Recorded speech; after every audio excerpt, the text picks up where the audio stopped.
Alan, então a gente tem uma surpresa hoje aqui no nosso Boletim da Noite, pessoal. Então, antes da gente continuar com as pautas do dia, a gente tem uma entrevista, tá? Com uma pessoa muito especial que a gente conheceu aqui. Ele é especialista em negociação, tá? E é claro, um dos maiores negociadores do mundo é o próprio Donald Trump, né? Então essa pessoa que está aqui, ela vai explicar um pouquinho para a gente sobre negociação e principalmente mostrar como que o Donald Trump é um grande negociador. Então quero dar aqui as boas-vindas para o professor Abreu. Boa noite, professor, tudo bom? Boa noite, Max, boa noite, Alan, boa noite aos telespectadores. É um prazer estar aqui no Terça Livre. Nós estamos trabalhando já há muitos anos, primeiro como empresário, mas principalmente como advogado, na área de contratos. Nós desenvolvemos um curso sobre isso e dentro desse curso nós sentimos que havia uma necessidade grande das pessoas em aprender uma atividade que é anterior à assinatura dos contratos, que é a negociação. Muito bom. Para isso, nós introduzimos lá, então, no nosso curso de contratos, um módulo, um outro curso de negociação. E para fazer esse curso, nós procuramos aí o melhor da literatura mundial. E encontramos, então, dentro dessa pesquisa, encontramos quem? Batemos, então, com o presidente dos Estados Unidos, o mega empresário Donald Trump. Ele escreveu um livro em 1987, tá certo? Foi coautor, tá certo? E o livro conta, então, a trajetória dele. Até então, ele tinha apenas 40 anos de idade, o livro é de 1987, conforme eu disse. E esse livro, o Donald Trump, ele conta o que aconteceu, como é que ele chegou a ter o sucesso empresarial que ele teve. Muito bom. Para isso, o Terça Livre, nós conversamos aqui com a direção do Terça Livre e eles me incumbiram, falaram, olha, você podia então contar para nós como é que foi essa história, e nós desenvolvemos então alguns episódios de como é que isso aconteceu. E viemos aqui hoje para contar então o primeiro episódio, que foi quando ele fez o seu primeiro grande negócio. Muito bom. Antes disso, eu gostaria de fazer uma contextualização de como é que a coisa aconteceu no ambiente familiar lá da família Trump. O presidente Trump ele tinha, temos aqui a família dele, ele era filho de Fred Trump e Mary Trump. Ele tinha 4 irmãos, Mary Ann, Elizabeth, o Fred, falecido, e o Robert. Acontece que o senhor Fred Trump, o patriarca, era um cidadão muito rígido. Ele trabalhava no setor de construção civil, na área de imóveis de baixa renda, onde as margens de negociação de lucro são baixíssimas. Isso obriga o construtor a ter um rigor muito grande nos prazos e nos custos da negociação. Então, realmente, o Fred Trump ele era um cidadão que cobrava demais de si mesmo e, consequentemente, dos filhos. O Fred Trump é o pai do Donald Trump. O pai do Donald Trump. Que era sueco, não é isso? O vô era sueco. O avô dele era sueco. São vikings legítimos, Max. Daí vem essa força também. Daí vem essa força, claro. Tem um sangue vítima e legítimo. O vô dele era dono de um restaurante e emigrou para os Estados Unidos. Muito bom. Aí o Fred Trump, o que fazia? Cobrava muito dos filhos, era trabalhador, diz que chegava, o Trump conta no livro que ele chegava todo dia 6 horas da manhã para trabalhar. E o que acontece? Ele foi em cima do Fred, que era o mais velho, e o Fred tinha um temperamento completamente diferente. Era um cidadão bonachão, segundo Donald Trump não tinha nenhum inimigo, mas para aquele tipo de negócio, negociando com empreiteiro e prazos muito curtos e custos muito apertados, o Fred realmente ele não se adaptou, causando uma verdadeira decepção no velho Fred Trump, no pai deles. E o Fred acabou se afastando dos negócios da empresa e indo ser piloto de avião na TWA. Mesmo assim, ficou-se um ranço dentro da família por esse abandono, vamos dizer, do Fred, do filho homem primogênito, né, de ter abandonado. E o que acontece? O Fred acabou se atrapalhando, começou a beber e, infelizmente, veio a falecer aos 43 anos de idade. Caramba. Max, eu conto isso porque as pessoas veem o Donald Trump, às vezes, como um homem que teve uma vida exuberante. Tudo fácil, né? Pronto, é uma coisa sempre brilhante, com mulheres muito bonitas, com eventos maravilhosos, e a coisa não foi bem isso. Ele teve, então, toda uma questão de superação dentro da família. Exato, você vê, alguém que teve as mesmas oportunidades que ele, né? O irmão. Pronto. Teve no final completamente distinto. Completamente diferente, não suportou. E aí é que fica a pergunta, o que faz a diferença, né? Aí é que vem a pergunta e já vou te começar a dar a resposta que nós temos aqui diante de nós, infelizmente, um evento muito triste, que é um afastamento de um homem do poder nos Estados Unidos, e eu já começo, então, vocês vão me ouvir provar isso aqui durante a minha apresentação, que realmente o Donald Trump vai ser uma perda muito grande se viesse concretizar realmente essa situação dele não conseguir se reeleger.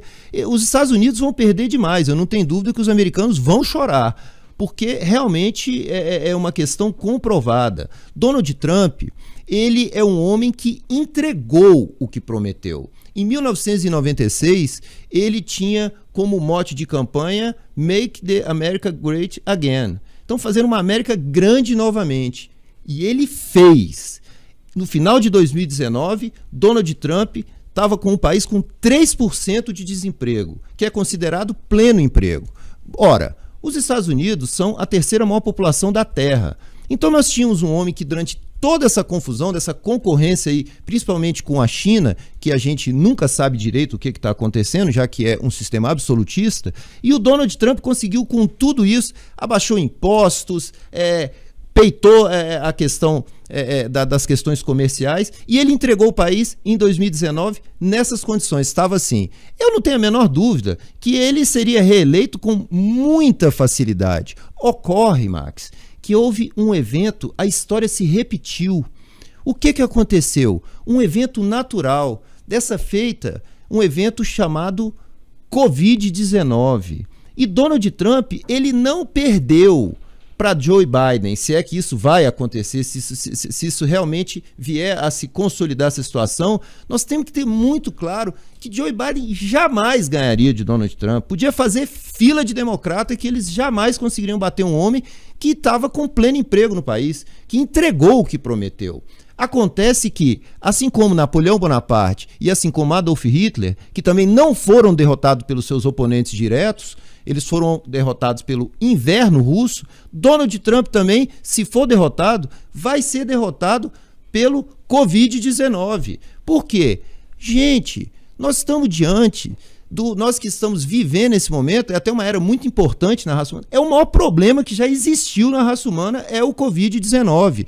Daqui a 3 anos, eu não tenho dúvida que nós vamos olhar para trás e falar, o que aconteceu em 2020 foi uma coisa absolutamente, assim, eu diria até sensacional, infelizmente negativamente. Agora, nós vimos mais da metade da frota de aviões, muito mais, da frota de aviões mundial parada.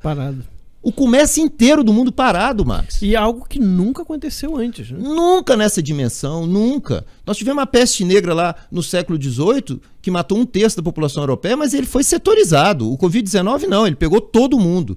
Então o que acontece? Os governantes, realmente as pessoas estão insatisfeitas, ficaram insatisfeitas. Mas, Max, mesmo com isso, mesmo com essa situação, o Joe Biden, se ganhar, vai ganhar de pouco.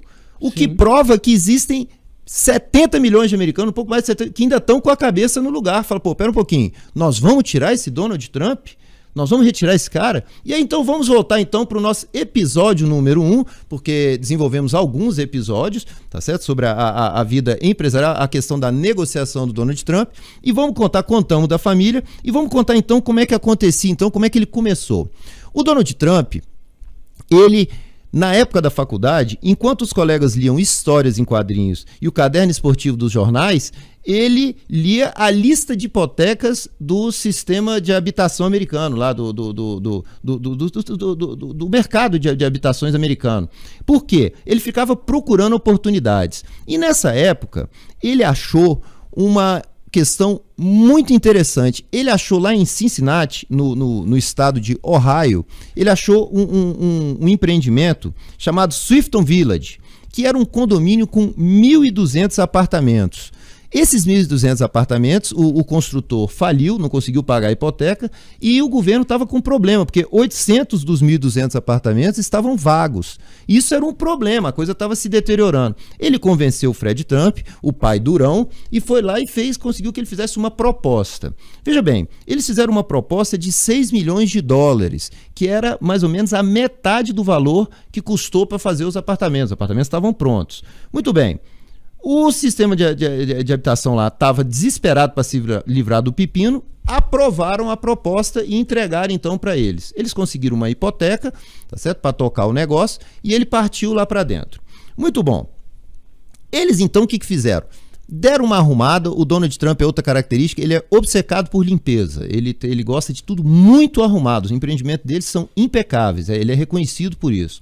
O que ele fez? Ele arrumou tudo, os jardins, as entradas, colocou venezianas, trocou as portas de alumínio que eram horrorosas, colocou portas brancas de madeira, de forma que deu uma levantada no empreendimento. Segundo ele, gastou em torno de 800 mil dólares. E aí olha o que aconteceu. Começou-se a alugar de novo aqueles imóveis por preços mais caros. Porque nos Estados Unidos tem uma característica. Em Cincinnati, com as melhorias, depois de fazer melhoria, você pode aumentar o valor do aluguel. Em Nova York não era permitido. Que foi um problema depois que aconteceu. Teve um problema muito grande em Nova York por conta disso. O que aconteceu? Não era permitido aumentar o valor dos aluguéis. Mas isso vai ficar para depois. Papo vai sair você em outros episódios que nós vamos contar. Bem legal. Bom, aí o que acontece? O Trump deu uma melhorada, começou a alugar, só que ele precisava de alguém para administrar aqueles 1.200 apartamentos. Gente, 1.200 apartamentos, 1.200 canetas já é muita coisa. Agora, 1.200 apartamentos, você imagina a confusão que era. E ele começou a procurar administradores e não arrumava de jeito nenhum. Uns eram competentes, mas não entendiam nada de administração. Outros atendiam de administração, mas eram incompetentes. Até que ele arrumou um cidadão que ele não nomeia verdadeiramente, ele deu o nome de Arvin. Era um cidadão baixinho, gordinho, com óculos fundo de garrafa, careca. Só que o cara era uma águia. O cidadão era bom de serviço para burro. E o Trump, então, conheceu o Arvin, viu que era bom de serviço e pediu, como ele fazia com todos os funcionários dele que trabalhavam com dinheiro, para ele assinar uma carta lá de fiança. E mandou para o segurador. Ao que o segurador dele, o agente de seguro dele, mandou de volta falando: Trump, Donald, você tá louco. Esse cara é um escroque. Gente, a ficha corrida do Arvin, que nessa época tinha 65 anos, era horrorosa. E aí o Trump olhou e falou: poxa, como é que eu vou fazer? Como é que eu vou fazer com isso? Porque na época o Trump, ele tinha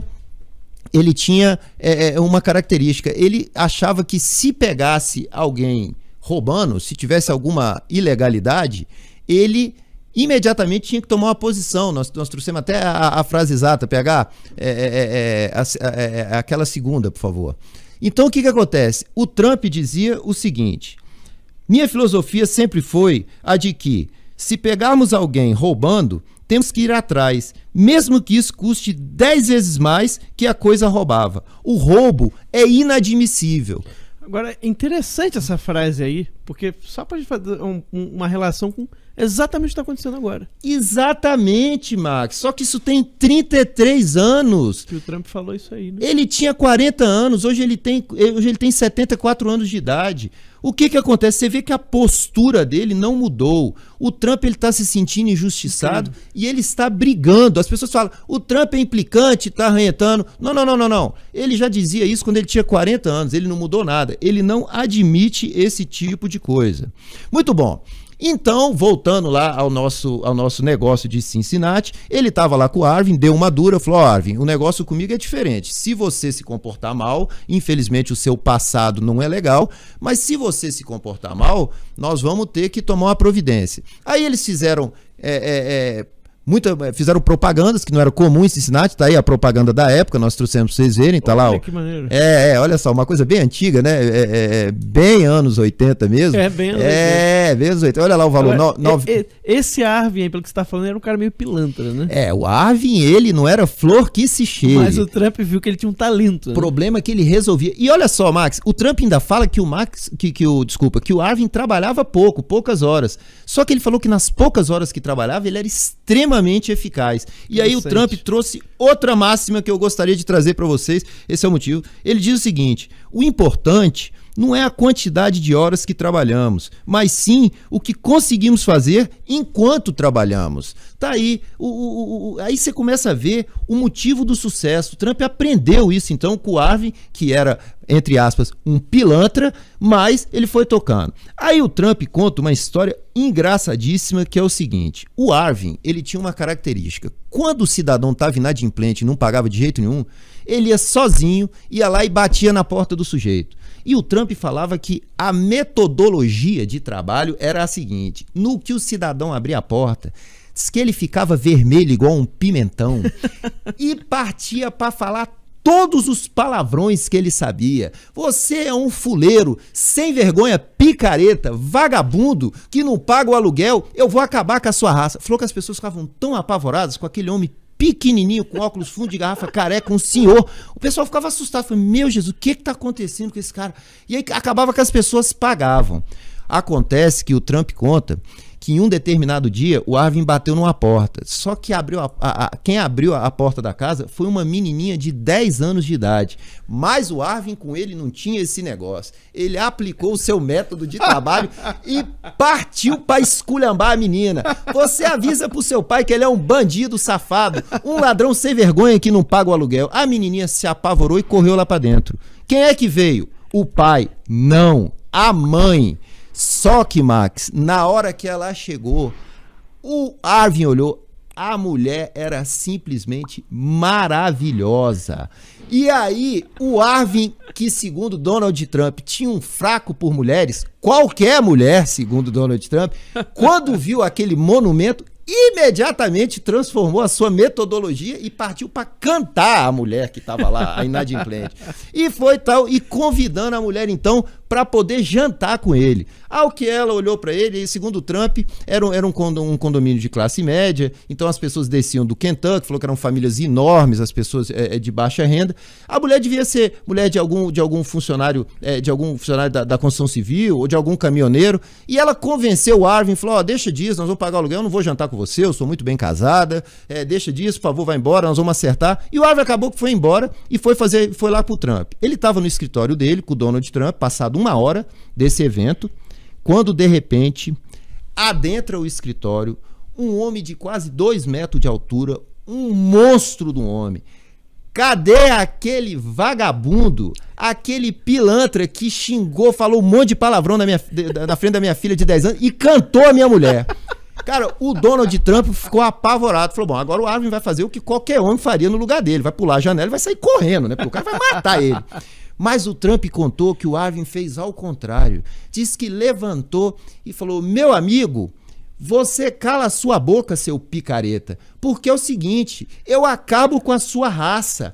Você não sabe, mas essas minhas mãos aqui são armas mortais registradas na justiça.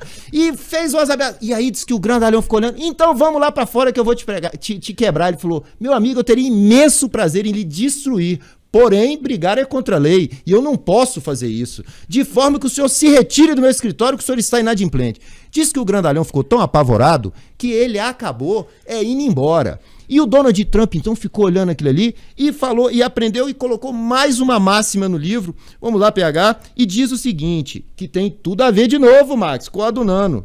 A gente não pode se assustar. Temos que fazer o que é necessário, sustentar nossa posição, manter a pose, e o que for, será. Gente, parece que ele estava prevendo o que está acontecendo agora em 2020. Tá todo mundo contra. Você vai me desculpar? Nesse passo, gostaria de fazer um parêntese, corta a cena, mas...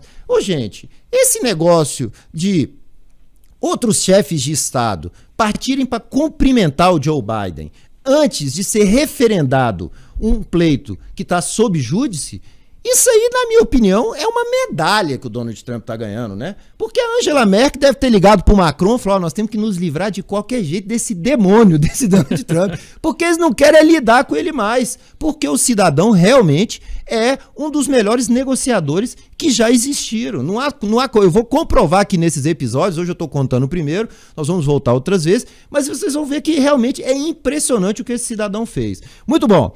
E aí, o que aconteceu? Ele falou, gente, o Arvin, ele se portou como aquele domador franzino que entra dentro de uma jaula com 3 leões de 400 quilos e começa a bater o chicote, e se ele fraquejar, o leão come ele. Mas no que ele fica firme, os leões acabam obedecendo. Então foi isso o que aconteceu. Muito bem. Passado o tempo, o Arvin estava tomando conta muito bem do negócio, ele ia toda semana, ele começou a ir uma vez por mês apenas. E aí, numa dessas visitas, ele tinha ficado muito amigo de um judeu, de um senhor que ele tinha muita consideração porque ele tinha vindo ele tinha passado um tempo num campo de concentração na Polônia e depois ele imigrou para os Estados Unidos. Começou a trabalhar como açougueiro, depois comprou o açougue e nessa ocasião ele já estava com 14 açougues, se transformou num empresário bem-sucedido. E o Trump tinha grande deferência por esse cidadão. Olha, e toda vez que ia, visitava ele. E aí numa dessas visitas o cidadão falou, Donald, deixa eu te falar, você precisa se desfazer disso aqui. Ele falou, mas por quê? Tá indo tão bem o condomínio, tá tudo alugado, nós conseguimos aumentar os aluguéis, a coisa tá indo muito bem. Fez um investimento grande, né? Foi, ele falou, poxa, até Max, a questão do investimento nem foi, ao contrário, desculpa, o investimento foi pequeno e ele rentabilizou, ele estava ganhando muito. Ele falou, pô, mas eu tô ganhando tanto, eu comprei barato, coloquei, ele investiu assim, botou mais $1 milhão, comprou por 6, botou mais $1 milhão. Mas o fato é que ele olhou pro cara e falou, não, o problema é o seguinte, aqui as pessoas, existem homens aqui, o Donald, não no condomínio, mas em volta aqui na cidade, que teriam prazer em passar uma faca na sua garganta.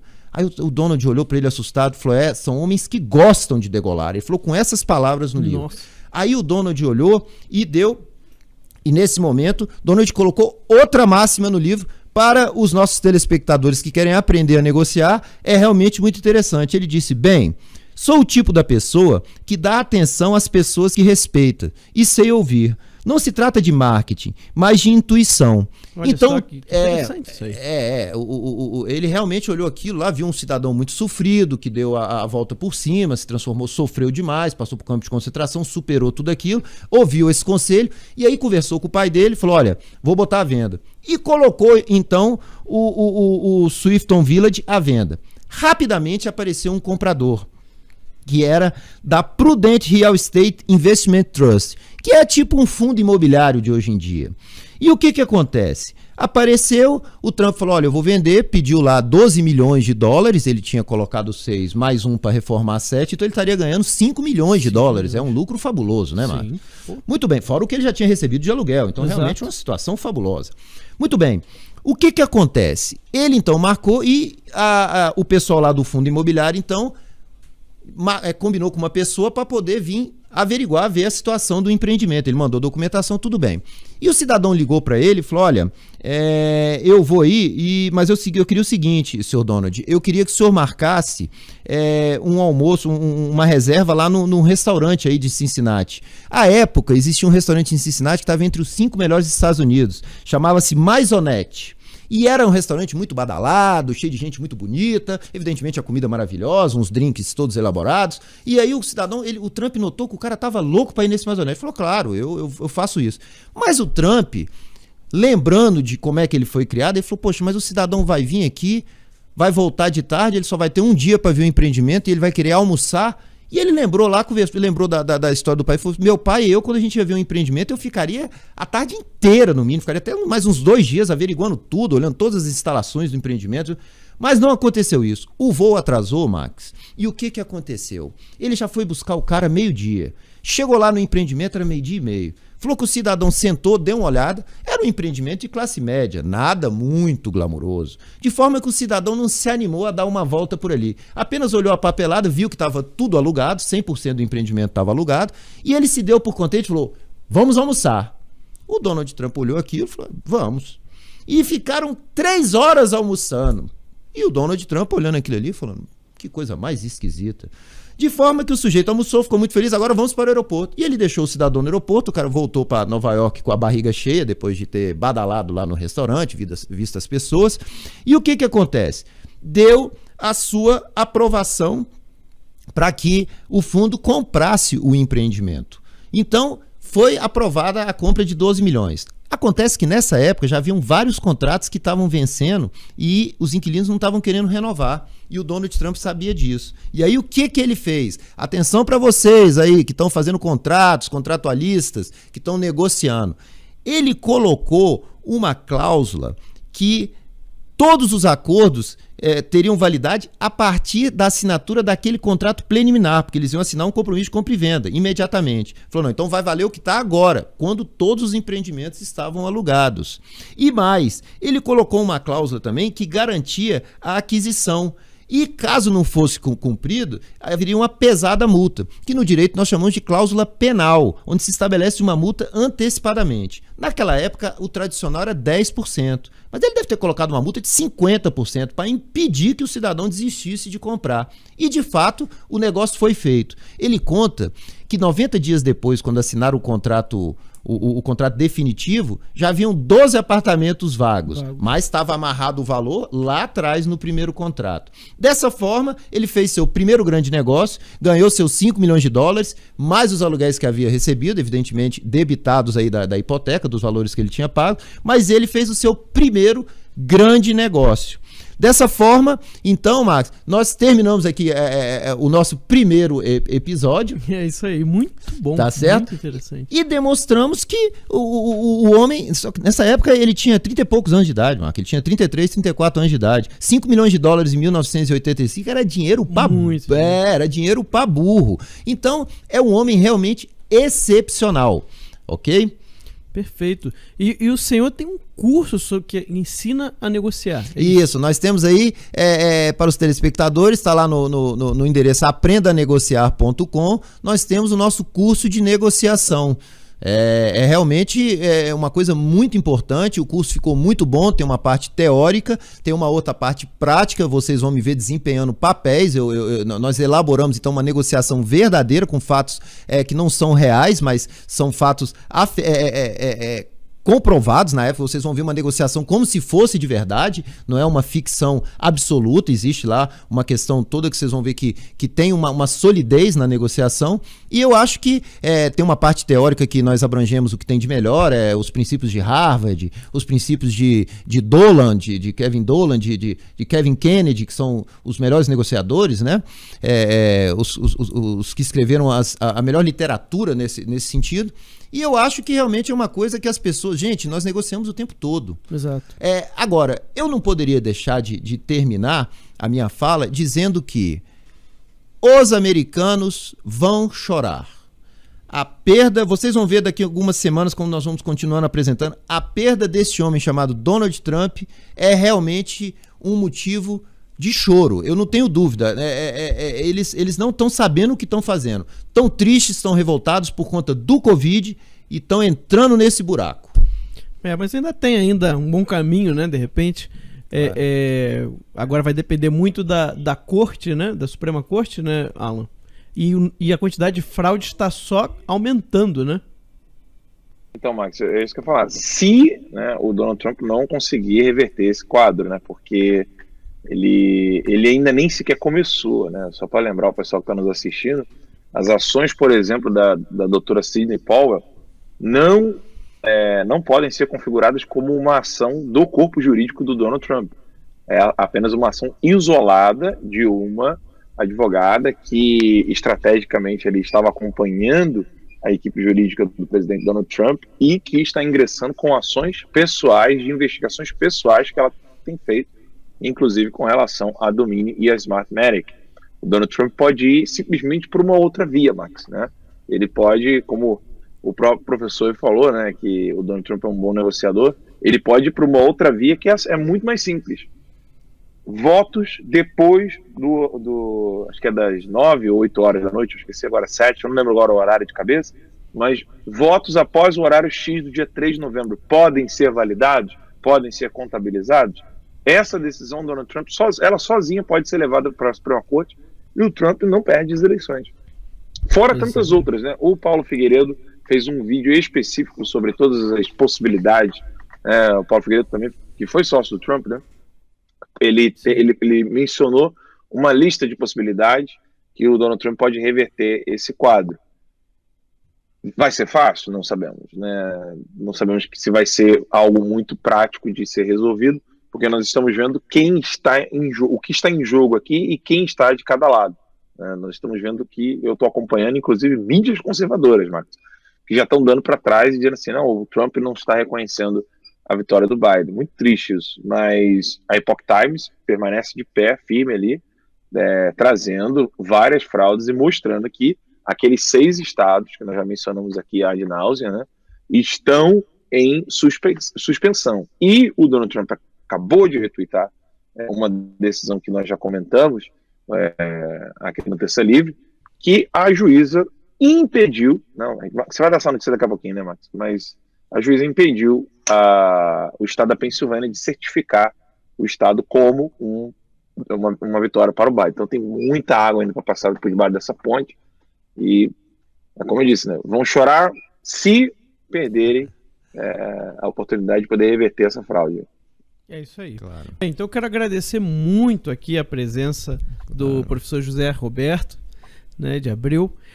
Foi excelente, assim, eu não conhecia o livro. Eu gostei muito. A Arte de Negociar. A Arte de Negociar do Donald Trump.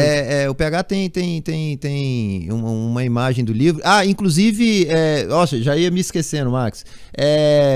Eu queria então, nesse momento, fazer aqui uma oferta. Eu quero doar 5 livros dessa Arte de Negociar para as primeiras 5 pessoas que se cadastrarem lá no curso. No curso. Olha, tá que certo? legal. Então, só repete o nome do site do curso, tem muita gente perguntando. Aprendaanegociar.com. Então é aprendaanegociar.com. Então tem 2 A's aí, né? Se você escrever, tem que lembrar isso. Aprendaanegociar.com. Porque tem muita gente dizendo que não está conseguindo entrar, mas é porque deve estar errando na hora de digitar. Pronto. Aprendaanegociar.com. Isso, tudo assim junto. Assim como a gente fala. Exatamente. Ok? Então os 5 primeiros vão ganhar o livro do Trump. Os 5 primeiros. E aí, se vocês gostarem, ficaram curiosos para saberem mais histórias aí, os novos episódios, né? Nós estamos parecendo aqui o Netflix, uma série, tá certo? Então vocês se manifestam, tá certo? Nós temos, realmente muito interessante, essa foi só a primeira, e vocês vão ver a capacidade superior, na minha opinião, é o melhor que já existiu, né? Realmente. Por quê? Porque ele negociava em Nova York, gente. É o mercado, todo mundo quer um imóvel em Nova York, japonês, judeu, árabe, chinês, coreano, holandês, todo mundo quer, e ele conseguiu sobressair e fazer a fortuna dele nesse ambiente tão hostil. Então é um homem que dispensa comentários quanto à sua competência. Muito interessante, já está convidadíssimo para a semana que vem. Obrigado. Voltar aqui muito obrigado, contando um pouco mais aí dessa história da negociação do Trump. Eu estou super interessado, o pessoal gostou muito também. Que bom, né? Que bom. Vamos contar a história do Commodore Hotel, que foi outra luta que ele conseguiu vencer de forma aí estupenda. Perfeito. Muito obrigado então, professor Abreu, e semana que vem a gente conta com o senhor de volta. Muito obrigado, Márcio, muito obrigado, Alan, até logo.